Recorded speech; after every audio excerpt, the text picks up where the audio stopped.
Sabrina and Jason, an investigation is underway to determine the cause of an explosion and major fire that broke out this morning at one of GPA's most efficient baseload units. And with the loss of about 80 megawatts to the system, what does that mean for power customers on Guam? Here's more. At about 2:30 this morning, our Cabras Power Plant, Cabras 3 and 4, experienced an explosion and fire, corresponding fire. And therefore the whole plant was shut down. That explosion occurred in PD, in one of the Guam Power Authority's most efficient base load plants. You are looking at videos submitted by a viewer of the power plant on fire. Additionally, these are pictures that were submitted to KUAM showing the damage inside that was left behind from the flames. I have talked to our personnel. GPA General Manager John Beneventi says of most importance is the fact that 5 employees on duty escaped without injury.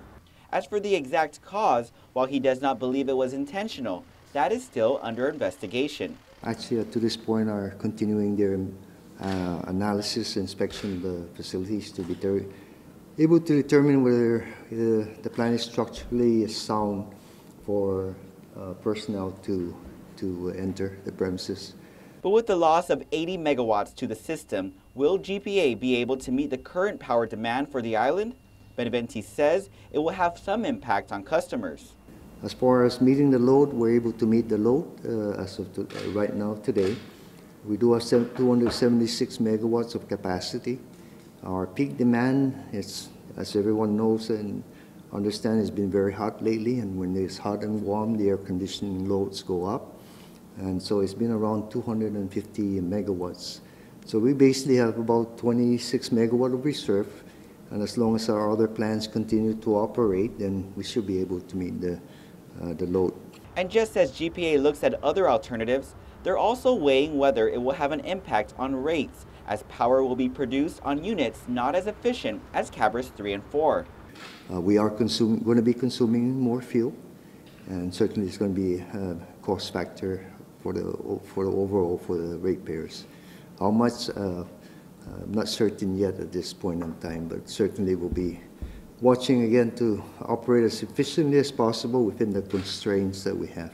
We should know just this month, GPA passed the LEAC, which is set to last for a 6-month period. Meanwhile, the U.S. Coast Guard from Sector Guam, along with local agencies, did have to respond to Cabras as a result of an oil spill caused by the explosion. Some of the oils that were in the plant actually, spill out around the vicinity of the Cabras power plant.